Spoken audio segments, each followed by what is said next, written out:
My name's Hermene Hartman, and this is Indigo Studio. And today, we're going to talk to women. We're going to talk to women, about women voting. 2020 is the 100th year of the 19th Amendment, a whole century. Can you imagine? That's the law that gave women the right to vote. And this year, we've got a woman to vote for. Kamala Harris is the vice president candidate with the Joe Biden campaign. Now, the women's vote, it's important. Women vote at a higher rate than men. The woman's vote in this very important election, maybe the most important of our lifetime, could be the deciding voice. White suburban women's vote, it's important. But the black urban woman's vote, it's important too. The southern vote's important. The northern vote's important. All votes are important. We're going to talk to some experts about voting this year. Our guest, Delmarie Cobb. She's a political strategist and consultant and the president of the Publicity Works. And Morgan Johnson, she's a filmmaker and founder of the online publication, The Tribe. So let's get on. Let's talk about it.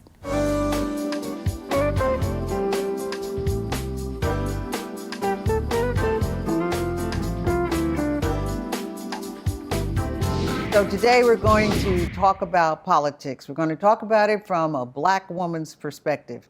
My first guest is Delmarie Cobb, who's a political strategist and consultant of Publicity Works. Del, we say this often, but this time it's true.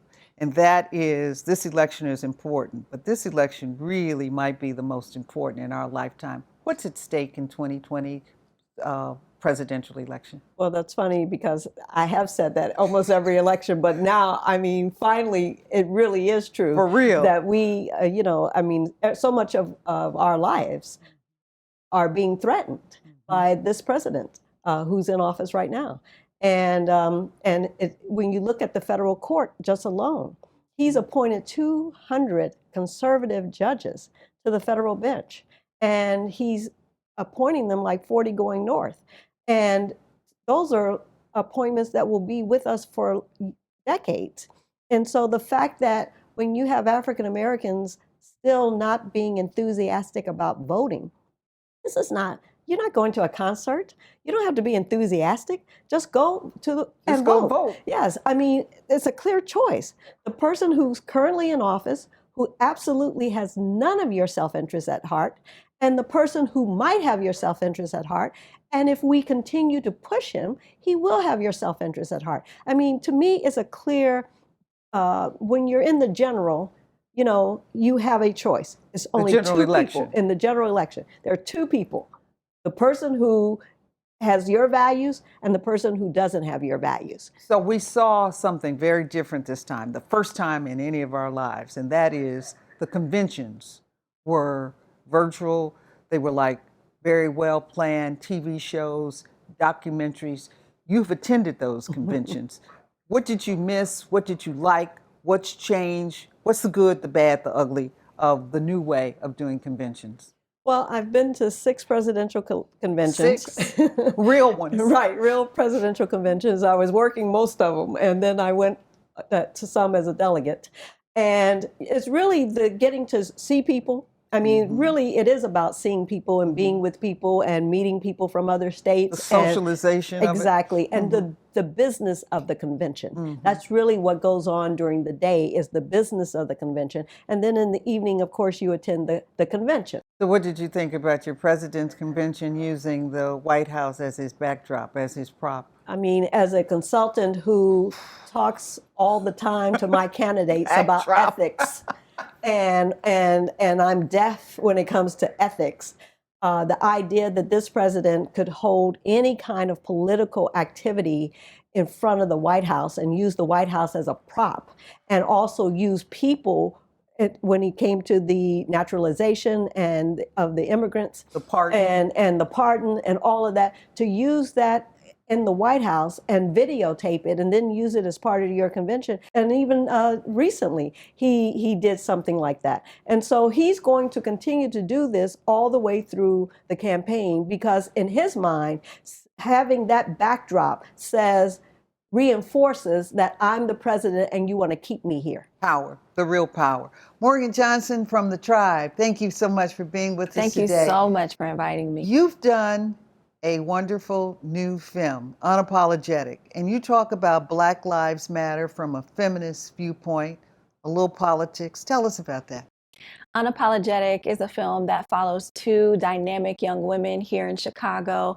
Janae Bonsu of BYP 100, an organization that has been working towards Black liberation here in this city, and Bella Boss, who calls herself a raptivist, which is a rapper and activist. Rapitous. New words. I love this era. We got all these new words. Okay. And so she's one of, every movement needs freedom songs, and she's one of those people writing the She's song. the rapidest doing the freedom song. Yes, it's not quite the same as We Shall Overcome. I bet it's different. It sure is different. So tell us, this is one of the things I get confused on. Mm-hmm. Black Lives Matter. How will they vote? Will they vote?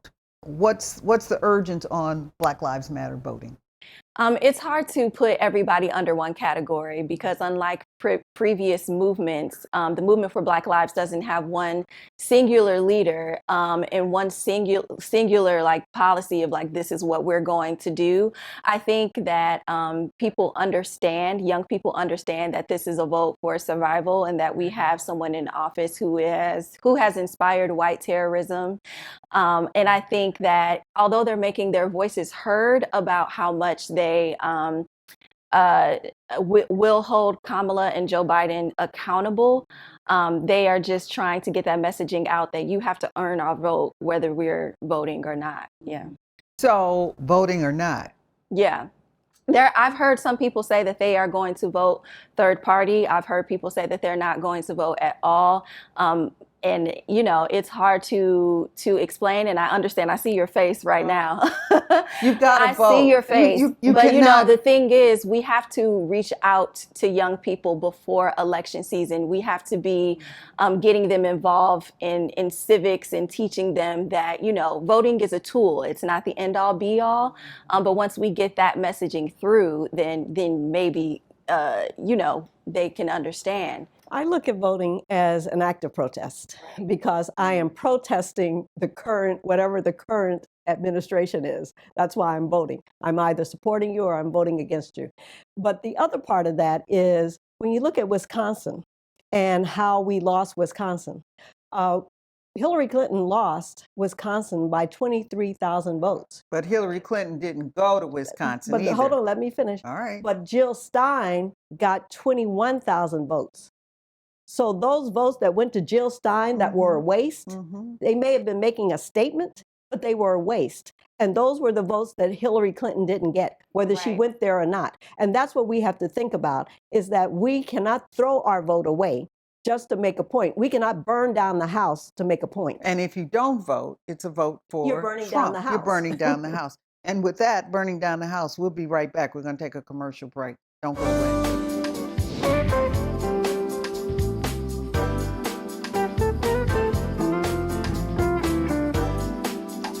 People will always come and go in our lives, but we all know those few who never left. The partners who've always had you covered. That friend you consider the best, because that's how they make you feel. At Blue Cross and Blue Shield of Illinois, we know what it means to be there, guiding you toward a healthier state of mind. Because the more we know as individuals, the healthier we all feel as a community. Through it all. Hey, we're guests here. Close the door. It's probably why our energy bill is so much higher than yours. ComEd makes it easy to save money and energy. Yeah, look, we even got an instant rebate on this smart thermostat. And rebates on Energy Star appliances, like this refrigerator. And this washer-dryer combo. Close the door! Find even more rebates from the ComEd Energy Efficiency Program at ComEd.com/rebates.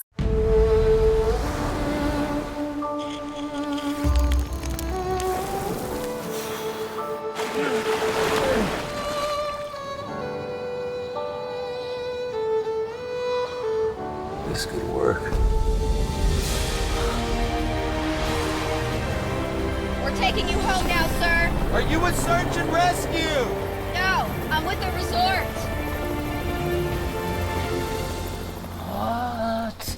Closed captioning is sponsored by the Illinois State Lottery. So, Dale, the women's vote is a most important vote in this election. We see on television as the analysis are being done, we see the white suburban woman's vote being talked about. How important is it? Well, the white woman's vote is important. Suburban vote. Suburban vote. It is important because that vote went with Donald Trump last time and did not go with Hillary Clinton. Why? And because, as I say, white women follow their husbands. Mm-hmm.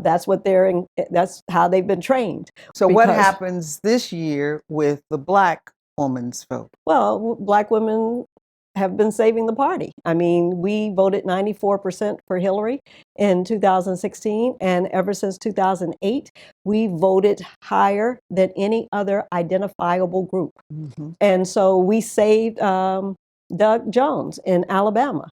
There had not been a Democratic senator to win Alabama in 25 years. Black women voted at 98%. So when you look at the black women's vote, the Democratic Party would not be the Democratic Party or have the successes that it's having without us. That's why it's so important that black women determine the issues. We have got to stop letting white women dictate the narrative in terms of the issues that are affecting our communities. Do you think the black vote might be the determining factor? It's always, you cannot win. Democrats cannot win without the black vote. Okay. I don't care what level of government. Okay, so now Kanye West is a candidate via the Republican Party as a third party candidate, the birthday party, is that right? He's running under the birthday party. So, we've never heard of something like this before. Oh, well, we had a lot of stuff we haven't heard of before. So what But happened? the birthday party, yeah. So the birthday party, who votes for him? I think we're at risk of young black men and maybe some young white men voting for him. We know that black women are loyal. We hold down the Democratic Party. But in my circles, I'm hearing black men saying, and black celebrities saying, like Nick Cannon and people like that saying, actually, I'm voting for Kanye. We need another black man. We can't trust Joe Biden. So it's the hip hop vote, it's the younger vote, but also is it a throwaway vote? That is the thing. It's a throwaway vote for some people. But I think that there's a deeper issue of people looking at Joe Biden's past and saying that he's done very real harm to the black community. How so? With the crime bill and, helping towards, incarcerating black men. So I think we need to listen to black men when they say this and they don't see that issue has been resolved. And we want to see Joe Biden and Kamala talking specifically to that issue that is alienating young black men in this country right now. So some of the alienation is with Kamala, with her as she was state's attorney. Yeah, black men are rebelling against that young too. People just translates to Kamala is a cop. And this is like an anti-police movement happening right now. So the representation of having a black woman, young people are kind of over that. They're saying we did that with Obama. We don't think he did a lot to help black people specifically. So we're going to need more. And that's why it's so important that young black people are engaged. I mean, they have to be engaged, and it can't be, and that's why I'm talking about when I say burning down the house. You cannot just make your statement on election day and then I'm through with it. I've made my statement, and then all of us suffer for the next 4 years because you made a statement one time. Because what's so important here is understanding that the Republican Party has put Kanye West into the race to peel off whatever black votes they can. They're looking at this as how many votes can I peel off? They're not looking at it as how many votes are going to turn out for me, how many black votes are going to turn out for me, but how many of the black vote can I peel off? And it also has, not only is it how many I can peel off, it also speaks to, it's a generational vote. It is a generational vote, but that's why it's so important to understand when you're being used by a Donald Trump to do exactly what he needs you to do so that he can win. And so we have to understand how, once again, the white man is using you to harm your own people. And so you're not making a statement in terms of, I'm going to vote for Kanye, because even Kanye, I mean, let's be clear, Kanye is not pro-black. There's nothing pro-black about Kanye. I don't care if you get up there and talk about people. What are you doing on a regular basis that is advancing black people? All right, so lady, here's the ultimate question. Who wins the 2020 presidential campaign? Who's the next president of the United States? I really can't call it. I don't put nothing past white people in this country. You probably don't put nothing past Trump? I don't put anything absolutely. past Trump or that this is even going to be a fair election. So I don't know what you're thinking about in terms of educating people on voting, but I'm thinking, vote early in person if you can. Well, if you can't, drop your mail ballot off. Let's take a page from Trump's page. Vote twice. We'll be right back. Don't go away.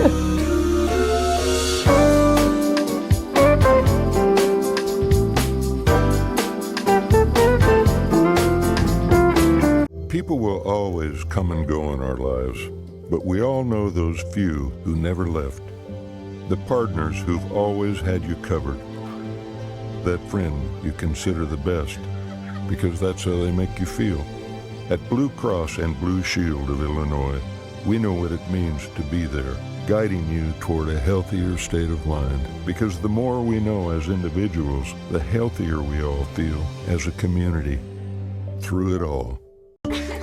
Hey, we're guests here. Close the door. It's probably why our energy bill is so much higher than yours. You know, ComEd makes it easy to save money and energy. Yeah, look, we even got an instant rebate on this smart thermostat.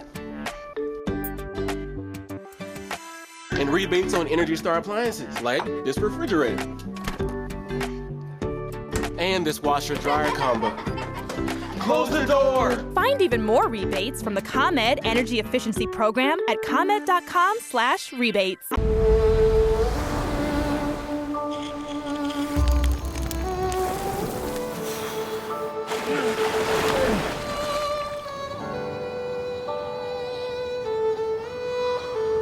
This could work. We're taking you home now, sir. Are you with search and rescue? No, I'm with the resort. What? Do you think Trump is trying to start a race war in America? He is trying to start a race war in America. What makes you think I that? think the ingredients are all there. I think people have been trying for years. Fringe groups have been trying for years, but now the ingredients are all there. When you look at open carry, the fact that you can be on the street with an assault weapon, Like you we can be on the saw. street with AR-15s, and so you got 17-year-olds who are deciding they're going to take the law into their hands, and people are being revisionist in terms of the Second Amendment, and it means militia. And so I can just get a group of my friends, and we can go out and we can say we're going to protect people, and that is not what the Second Amendment is about. And so Donald Trump is adding fuel to the fire. He knows what he's doing. And that's why he's giving them all these code words, dog whistles, to stir them up. I mean, like the election is rigged, and this is a hoax, and the mail system, you can't trust it, and vote twice just to make sure we test it, and all those things. That's to stir people up and to say we won't even know who's the winner until maybe way until next year, Do you think Cohen's new book, he suggested that Trump would start a war to maintain the presidency? Have you heard that Yes, snippet? and the war is the race war. It's a race war. What's your thoughts on that? And does Black Lives Matter with the protesting? Are we playing into his hands? Well, I think that a lot of young people of the movement for Black Lives will tell you that we're already in a race war. When you think about, just racism in this country, police brutality, and the response to COVID-19 and who is losing and who is dying, it is Black and brown people already. And they will say, we're just not fighting back. So a war is when there's two sides fighting. But so far, it's been looking like the government has been just killing Black people. So what about the Electoral College? I mean, we're talking about the race and we're talking about the popular vote for the most part. What happens with the Electoral College? We saw Hillary Clinton win by 3 million votes, but lost because of the Electoral College. What happens with the Electoral College? The Electoral College is the Electoral College. Nothing's changed. I mean, we didn't take that 4 years, and because we couldn't do anything over the last 4 years because we didn't have control of Congress. And so that is still in play. And that is why it's so important that we turn out overwhelmingly. Because if we don't turn out overwhelmingly, just like you heard Hillary Clinton say the other day, she said to Joe Biden, if it's close, don't give in. Fight it to the death, because you're going to have to fight it to the death, because it may just be that close. Voting is just the first step. If you do not hold these people accountable, once they get into office, you're not going to get anything. I mean, one of the things I talked about in 2016, how we found ourselves in the position we were, is because Republicans vote every 2 years and Democrats vote every 4 years.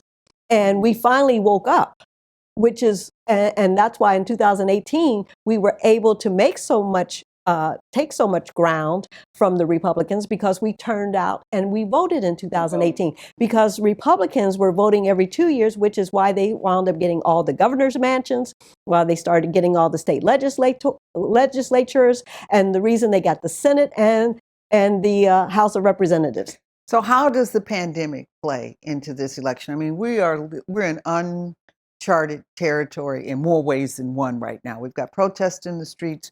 We've got Black men being killed by policemen, but we've got a pandemic. How does the pandemic play into 2020 presidential politics? Well, it plays in terms of seriousness, taking this seriously.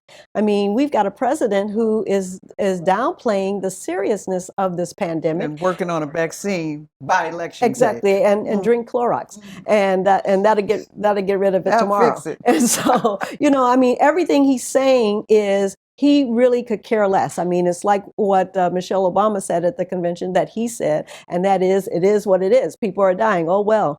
And the people who are dying look like us. And so it's not, oh, well. I mean, we have to address this. And that's the other reason why we got to get him out of office. Because when you sideline your experts and you become the expert and you know nothing about this, I mean, that is dangerous in and of itself. So when we're at a point as a country where young men can go into schools and shoot up children, and that doesn't move us on gun policy, that a pandemic really, and people dying, is just really not moving people's hearts and minds. It's really bizarre. And the whole world is looking at us and saying, this is supposed to be the greatest, most powerful, richest country in the world.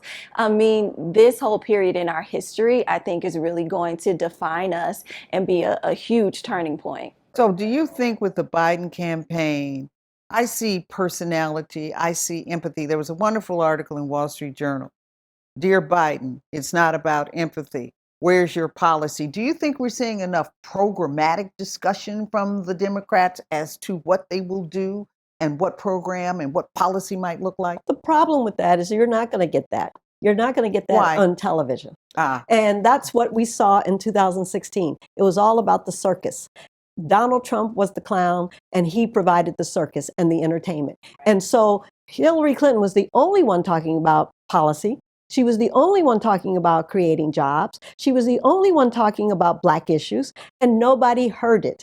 But so it's incumbent upon us to go to their websites, to do our research, to read as much as we can. And we do this, and I always talk about the internet.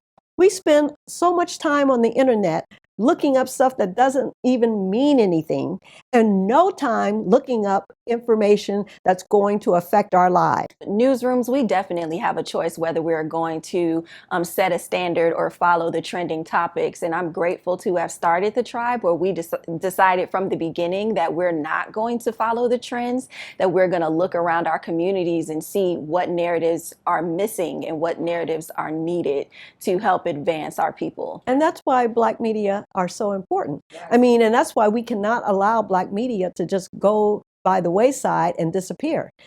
Because we cannot have other people telling our stories. We need to tell our stories. I always say it's called history for a reason, because it's his story. And so we have to tell our own story. And in my story, I'm the hero. You're not the hero. Absolutely. Depends on who has the pen. That's but what now I said in with this social Indigo. media age, we can know what's going on all over the world just based on looking at Twitter, you know? So it's a new era, and anybody can be a journalist and can break a story. So I say now everybody's a journalist, everybody's a photographer, everybody can do film. And I go back to my original mantra with Indigo. We are here to tell stories untold, mistold, and need to be retold. So we got to vote. You got to get that message out, and everybody's got to vote. Do you really think that a vote for Kanye West,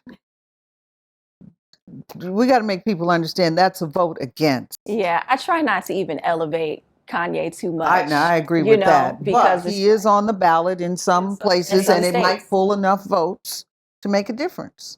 And we got to make a difference this time. Yeah, there's no path to victory for Kanye West. So people have to really interrogate themselves if that's where they're putting their Say that vote. again. There's no path to victory for Kanye West. Okay, it's a joke. And on that note, thank you very much for being with us. Thank you for the tribe. Thank you for your good work. Thank you for new media. And Dell, always thank you for your in-depth insight and for just, we all got to work so hard. And this year, I think we all better realize the Black vote's important, but it is going to probably be the Black woman's vote that makes the decision, make the deciding factor. And be woke. This is Hermene Hartman with Indigo Studio. Thank you, ladies. I feel like you do. Where do they find these people? That's what I want to know. Where do they find these people to put up? I'm a professor of this, I'm a professor.